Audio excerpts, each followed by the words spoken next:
오늘 다윗 왕의 유언이라고 하는 제목을 가지고 함께 한번 생각을 해보려고 그러는데, 유언 써놓은 사람 손 한번 들어보세요. 안 죽을 것 같으니까 다 안 써놨어요. 저도 안 써놨어요. 저도 몇 번 망설여 봤어요. 녹음을 해놓을까 써놓을까. 유언, 우리 집 사람한테 유언이 뭐냐고 영어로 물어보니까 깜빡깜빡 하더라고요. will, W-I-L-L이 유언이에요. 내가 will을 써놓을 건가 안 써놓을 건가 한번 생각하시면서, 임종시에 하는 말은 평상시에 하는 말보다 천지 차이가 있는 줄 믿으시기 바랍니다. 마지막 유언은 특별한 의미가 있죠. 다윗 왕이 아들 솔로몬을 불러놓고 마지막 유언을 할 때 한번 생각해 보시면서 함께 은혜 받기를 바랍니다. 많은 사람들은 유언이나 임종어를 들어보면 그 사람의 삶과 직접적으로 연결이 될 수 있죠. 괴테, 어둡다, 또 나에게 빛을 달라. 그 괴테가 마지막으로 한 얘기죠. 존 번연, 나를 받아 주시옵소서, 내가 이제 당신께로 가나이다.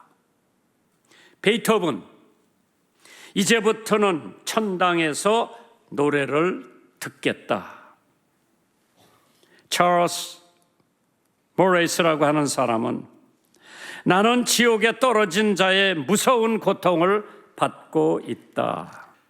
로마의 휴일, 할리데이 인 롬, 어드리 헵번, 영국의 부유한 은행가 아버지와 네덜란드의 귀족 어머니 사이에서 태어났죠. 어드리 헵번은 어렸을 적에 겪은 2차 대전 시절에 극한적 어려움의 삶을 기억하고 있었습니다. 그녀의 인생의 후반기에 접어들어서 은막의 스타로서 화려한 명성을 뒤로 두고 수단과 에티오피아, 방글라데시, 엘살바도르, 소말리아 등에서 정말 겸손한 봉사와 희생의 자세로 구호 활동을 했다고 했죠. 대장암 말기를 겪으면서도 아프리카 소말리아에 가서 마지막 구호 활동을 벌였을 때에 어드리 헵번의 마지막 유언을 온 가족이 모인 자리에서 자신이 늘 좋아하는 샘 레번슨의 시에서 마지막 유언을 남겼다고 하죠. 들어보세요. 어드리 헵번의 유언입니다. 아름다운 입술을 가지고 싶으면 친절한 말을 하라. 사랑스러운 눈을 가지고 싶으면 사람들에게 좋은 점만 보아라. 날씬한 몸매를 가지고 싶으면 너의 음식을 배고픈 사람들과 나누어 주어라. 아름다운 머리카락을 가지고 싶으면 하루에 한 번 어린아이가 손가락으로 너의 머리를 쓰다듬게 하라. 아름다운 자세를 가지고 싶으면 결코 너 혼자 걷고 있지 않음을 명심하라. 사람들을 상처로부터 복구되어야 하며 낡은 것으로부터 새로워져야 하고 병으로부터 회복되어야 하고 고통으로부터 구원받고 또 구원받아야 한다. 결코 누구도 버려서는 안 된다. 만약 도움의 손이 필요하다면 너의 팔끝에 있는 손을 이용하면 된다. 네가 더 나가 나이가 들으면 손이 2개라는 것을 발견하게 된다. 한 손은 너 자신을 돕는 손이 돼. 다른 한 손은 다른 사람을 돕는 손이 된다. 어드리 헵번의 마지막 유언이었죠. 우리나라의 유명한 순교당한 주기철 목사님, 일제 신사 참배를 거부하고 평양 감옥에서 7년간 고난을 받으시다가 순교한 주기철 목사님, 마지막을 마칠 때 그 부인 오시라고 하는 사모님에게 4가지 부탁을 합니다. 80 노모를 부탁하오. 내 육체는 평양에 묻어주오. 아버지 앞에 가서도 한국 교회를 위해서 기도하겠소. 숭늉 한 그릇 마시고 싶소. 그 이상 4마디의 말을 남기고 1944년 4월 21일 순교를 했습니다. 그 막내 아들 고 주광조 장로님은 극동방송 부사장으로 오랫동안 수고하시다가 하늘나라로 가셨습니다. 누가 말하기를 새의 죽음이 있어서는 그 울음소리가 애달프고 사람은 죽음에 있어서 그 말이 선하다고 했습니다. 오늘 본문에 있는 말씀을 보시면 만고 영웅 다윗의 유언이야말로 우리들이 듣고 깨달아야 할 바가 많다고 생각을 해봤습니다. 아들 솔로몬을 병상에 불러놓고 마음속 깊이 간직하고 있었던 말입니다. 누구에게도 한 적이 없었던 깊은 말입니다. 어쩌면 예수님께서 제자들에게 마지막으로 유언 남겨놓으신 말씀과 흡사하지 않은가? 예수님이 십자가에 돌아가시면서 7번 말씀을 남겨놓으셨습니다. 그걸 십자가상의 칠언이라고 그러죠. 사람이 죽을 때에 하는 말이 중요합니다. 그러한 의미에서 주님의 십자가상의 칠언은 우리들에게 매우 중요한 말입니다.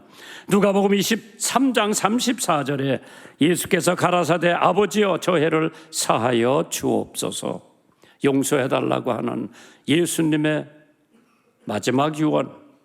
2번째로 내가 진실로 내게 이르노니 오늘 네가 나와 함께 낙원에 있으리라.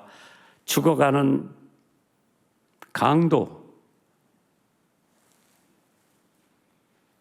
told that man, 동고 너는 나와 함께 낙원에 있으리라. 3번째로 여자여 보소서 아들이니이다. 보라 내 어미니다. 책임. 마지막 십자가에서 돌아가시는 순간에도 본인의 책임을 기억하고 자기 어머니를 제자들에게 맡기는 책임. 마태복음 27장 46절에 엘리 엘리 라마 사막다니 나의 하나님 나의 하나님 어찌하여 나를 버리셨나이까. 고통을 호소하는 마지막의 유언이죠.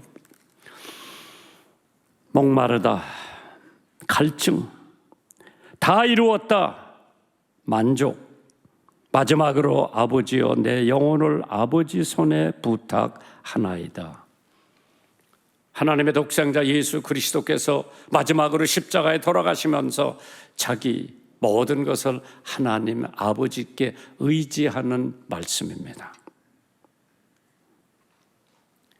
주님이 세상에 오셔서 목적과 그 성취를 잘 말씀하신 십자가의 칠언. 나는 종교 개혁자 마틴 루터는 우리의 하나님은 구원을 주시는 하나님이시요 그로 말미암아 우리가 피할 수 있는 주님이시라고 그랬죠. 존 낙스 이제야 때가 왔구나. 찰스 웨슬리 당신의 얼굴에 만족하게 되리다. 만족하게. 요한 웨슬리 무엇보다도 가장 좋은 것은 하나님이 우리와 함께 하십니다. 물이 지구가 점점 멀어지는 것이 보이는구나. 하늘 문이 열리고 하나님이 나를 부르신다. 이화대학 김한란 총장님은 내가 죽거든 장성곡을 연주하지 말고 팡파레를 울리라고 말했습니다. 모두 아름다운 믿음의 삶을 말하는 마지막 말씀이었습니다. 오늘 다윗 왕이 자기 아들 솔로몬에게 마지막 죽음에서도 세상 사람과 똑같다고 하는 말씀을 이어줍니다. 왕도 다른 사람하고 다를 바가 없이 죽을 때는 다 same. 왕상 2장 2절입니다. 오늘 본문에 있는 말씀이지요. 내가 이제 세상 모든 사람의 가는 길로 가게 되었노니 너는 힘써 대장부가 되라. 유언의 내용을 찾아볼 것 같으면 네 가지가 있는 것 같아요. 죽는 것은 다 똑같다고 그랬죠. 대장부가 되라고 했습니다. 율법과 계명을 지키라고 하셨죠. 복수도 하고 보응도 하라고 마지막 아들한테 유언을 합니다. 다윗의 위대성, 40년 동안 이스라엘을 통치한 사람이에요. 태평성세를 누린 사람입니다. 그러나 그것보다도 우리 다윗이 우리가 기억할 것은 위대한 사람인데 그 위대성 어디서 찾아보느냐? 다윗의 쓴 시를 볼 것 같으면 다윗이 얼마나 위대한 사람이라고 하는 것을 알 수 있죠. 다윗의 시를 누구의 시하고 비교할 수가 있을까? 김소월? 롱펠로? 저는 어려서 학교 다닐 때 김소월 시 진달래꽃 참 얼마나 아름다운 시인지. 나 보기가 역겨워 가실 때에는 말없이 고이 보내드리오리다. 영변 약산 진달래꽃 아름다다 가실 길에 뿌리오리다. 가시는 걸음걸음 놓인 그 꽃을 사뿐히 들여 밟고 가시옵소서. 나보기가 역겨워 가실 때에는 죽어도 아니 눈물 흘리오리다. 그 시가 아름답다고 할 것 같으면 다윗이 쓴 시편 23편을 한번 생각해 보세요. 여호와는 나의 목자시니 부족함이 없으리로다. 그가 나를 푸른 초장에 누이시며 쉴만한 물가으로 인도하시는도다. 내 영혼을 소생시키시고 자기 이름을 위하여 의의 길로 인도하시는도다. 나의 평생의 선하심과 인자하심이 정녕 나를 따르르니 내가 여호와의 집에 영원히 거하리로다. 김서월 시도 아름답지만은 다윗 시는 희망이 있는, 소망이 있는 시요. 김서월 씨가 쓴 시는 좀 어두운 시 같잖아요. 나 보기가 역겨워 가실 때에는 죽어도 아니 눈물 흘리오리다. 그런데 다윗 왕의 마지막 시, 나의 평생의 선하심과 인자하심이 정녕 나를 따르르니 내가 여호와의 집에 영원히 거하리로다. 희망이 있는 거예요. 여기서 암에 걸려서 고생하고 식욕이 없어서 밥도 못 먹고 맨날 주사기를 꽂고 있을 때에 다윗이 주는 희망이에요. 나의 평생의 선하심과 인자하심이 나를 따르르니 내가 여호와의 집에 영원히 거하리로다. 소망이에요. 희망이에요. 다윗은 다재다능했죠. 시를 읊으면 대자연이 움직이고 검은 고를 타면 사울 왕의 악신이 물러가고 물매를 던지면 적장 골리앗이 쓰러지고 활을 댕기면은 여부스 사람들이 물러가고 칼을 빼면은 브레셋 사람들이 항복을 하지 않았나. 다윗 참 위대한 왕이었죠. 그러나 그가 죽을 때는 다른 사람들하고 똑같이 죽었어. 그래서 죽음을 만인의 공도라고 그랬죠. 모든 사람들이 가는 길이 죽음이에요. 나라고 죽지 않고 홍 장로님이라고 죽지 않는 게 우리 다 간다. 준비해야 돼요. 어떻게 갈 건가? 로마서 6장 23절에 죄의 삭은 사망이요 하나님의 은사는 그리스도 예수 우리 주 안에 있는 영생이니라. 나 영생 있어. 나 죽지 않을 거요. 난 살을 거예요. 얼마고? 영생. 영원히 살 거예요. 나이가 제일 많았던 무두사라도 죽었고 장사 항우도 죽었고 절세미인 양귀비도 죽었고 배운 사람, 배우지 못한 사람, 돈 있는 사람, 돈 없는 사람, 동양 사람, 서양 사람 고금을 막론하고 우리는 다 죽게 마련이야. 그런데 사람들은 지금 죽는다고 생각하고 있는 사람은 여기도 별로 없어. 반드시 죽어요. 추후 예수님 탄생하신 후에 125년이 지난 다음에 히랍의 철학자인 친구에게 보낸 편지 한 통이 발견되었는데 그 당시 신흥 종교였던 기독교에 대하여 이렇게 기록이 돼 있었습니다. 기독교인들은 정말 이해하기가 어려운 새 종교입니다. 사람이 죽으면 슬퍼하는 것이 아니라 기뻐하며 그들의 신에게 감사 예식을 드립니다. 그들이 시체를 들고 묘지로 행렬할 때 마치 소풍 가듯이 즐거이 노래를 부릅니다. 감사합니다. 사랑합니다. 편안히 가세요. 참 이해하기가 어렵죠, 세상 사람들이. 그리고 이런 말이 있었답니다. 소크라테스는 철학을 남기고 갔고 아리스토텔레스는 과학을 남기고 갔는데 예수 그리스도는 영원한 생명을 남겨주고 가셨다. 하나님께서 다윗 왕, 아들 솔로몬에게 왕위를 주면서 첫 번째 유언이 사람들 다 가는 게 똑같아. 그러니까 너는 대장부가 되라. 두 번째, 열왕기상 2장 3절에 네 하나님 여호와의 명령을 지켜 그 길로 행하여 그 법률과 계명과 율례의 증거를 모세의 율법에 기록된 대로 지키라. 그리하면 네가 무엇을 하든지 어디로 가든지 형통하리라, 성공하리라. 그게 두 번째 유언입니다. 비록 임금이 되어서 최고 정상 자리에 앉아있다 하더라도 자기 위에는 하나님이 계신 것을 다윗은 너무나 잘 알고 있었습니다. 하나님의 계명과 하나님의 율법을 지켜 나라가 복을 받고 하나님이 그 왕위 호위하시면서 권능과 지혜를 허락하신다고 하는 것을 다윗은 뼈저리게 체험을 하고 그것을 유언으로 아들 솔로몬에게 남깁니다. 여호수아도 마찬가지죠. 여호수아 1장 7절에 오직 너는 마음을 강하게 하고 극히 담대히 하여 나의 종 모세가 내게 명한 율법을 다 지켜 행하고 좌우로나 우로 치우치지 말고 그리하면 어디로 가든지 형통하리라. 일국의 지도자가 그것도 하나님께서 택한 백성을 인도하는 임금이 하나님의 법도와 계명을 지키지 않고 하나님의 도움을 받을 수 없습니다. 이건 이스라엘이나 대한민국이나 똑같아요.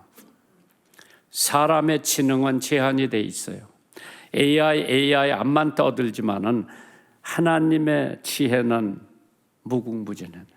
인간의 지혜는 제한돼 있어요. 그 제한된 지혜를 가지고 하나님하고 맞붙으려고 하는 사람, 어리석은 사람이에요. 디모데 역시 훌륭한 외할머니와 어머니가 유산으로 남겨준 것을 받았기 때문에 디모데는 훌륭한 하나님의 사역자가 됐죠. 디모데후서 1장 5절에 보니까 너는 네 속에 거짓이 없는 믿음을 생각함이라. 이 믿음은 먼저 네 외조모 로이스와 네 어머니 유니게 속에 있더니 네 속에도 있는 줄 내가 확신하노라. 참 외할머니 할머니의 신앙의 유산을 받은 디모데, 바울 사도가 믿고 쓸만한 하나님의 종이었습니다. 내가 침례교 세계 총회에 실행위원을 할 때에 주레스덴에 가봤어요. 멋있는 도시요. 강이 항복판 흘러가고 거기 뭐가 좋다고 그래서 도자기가 좋다고 그러지? 잘 만든다고 그래요. 그 도자기 공장에 가서 커피 세트 2개를 사갖고 왔어. 우리 집사람 거 하고 내 거 하고. 참 잘 만들어. 한국 도자기보다 그때는 거기가 더 잘 만들었어. 가져왔는데 지금 그 어디 갔는지 모르겠어. 우리 사람은 그런 거 관심이 없더라고. 있으면 쓰고 없으면 그만이지. 거기서 드레스덴에서 나를 침례교 세계 총회장으로 출마하라 그러더라고. 나 안 한다 그랬어. 자기네들끼리 해가지고 호주에서 드레스덴에서 당선이 됐는데 아마 그때 내가 중앙교회 교인들 드레스덴에 한 80명 데리고 갔는 것 같아. 아마 백 장로님도 그때 따라가셨을 거예요. 예. 여러 사람들이 따라갔어. 홍 장로님 따라갔나 난 모르겠어. 드레스덴 독일, 그게 동독이었었어 한때는. 근데 통일이 되니까 독일이었나. 참 멋있는 도시요. 거기도 교회가 큰 게 많대. 그때 가보니까 하나님께서 일국을 통치할 때에 하나님의 계명을 지켜서 통치를 하면은 그 나라는 형통해요. 그러나 그걸 잊어버리고 저희 멋대로 하면은 국가가 기울어지는 거예요. 나 얘기 하나 하고 끝마칠게요. 잘 들어보세요. 미국의 12대 대통령으로 선출된 사람 장군이요. 그 사람 이름이 제크리 테일러 장군이에요. 헌법에 의해서 1849년 3월 4일, 지금은 1월 20일 날인데 그때는 3월 4일 대통령 취임을 해야 돼요. 미국 헌법이 정확해요. 그런데 그날이 주일날이에요. 테일러 장군은 믿음이 너무나 돈독한 사람이라 나 주일날은 대통령 취임을 안 한다. 큰일 났죠? 왜? 그 전에 11대 대통령이 제임스 폭이라고 하는 사람이요. 그런데 전임 대통령이 하루를 더 연장할 수 없어요. 법적으로. 새로 된 대통령이 취임을 해야 되는데 주일을 성수하기 때문에 나는 주일날 취임식을 안 한다. 미국 국민들이 뭐라 그런 거 아니야? 아유, 뭐 국경일이 국사인데 하루 하면 어떠냐? 근데 테일러 장군 안 한다 그랬어. 대통령 안 하면 안 했지 내가 주일날 절대로 취임식을 안 한다. 할 수 없이 미국 상원에서 하루 24시간 대통령을 뽑았어. 상원 의장을 뽑았어. 그 사람 이름이 데이빗 애치슨이에요. 참 그 사람도 멋있는 사람이요. 24시간 대통령을 하는 거예요. 그런데 그 애치슨이라고 하는 사람이 자기 묵는 숙소의 책임자더러 나는 지금부터, 그러니까 그게 내가 보기에는 토요일 날 밤 12시서부터 그 다음날 12시까지지 24시간 나를 깨우지 말아라. 나는 그냥 잠자리에 들어간다. 24시간 미국 대통령 24시간 된 사람은 24시간 그냥 잠만 잤어. 그리고 월요일 날 취임식을 했어.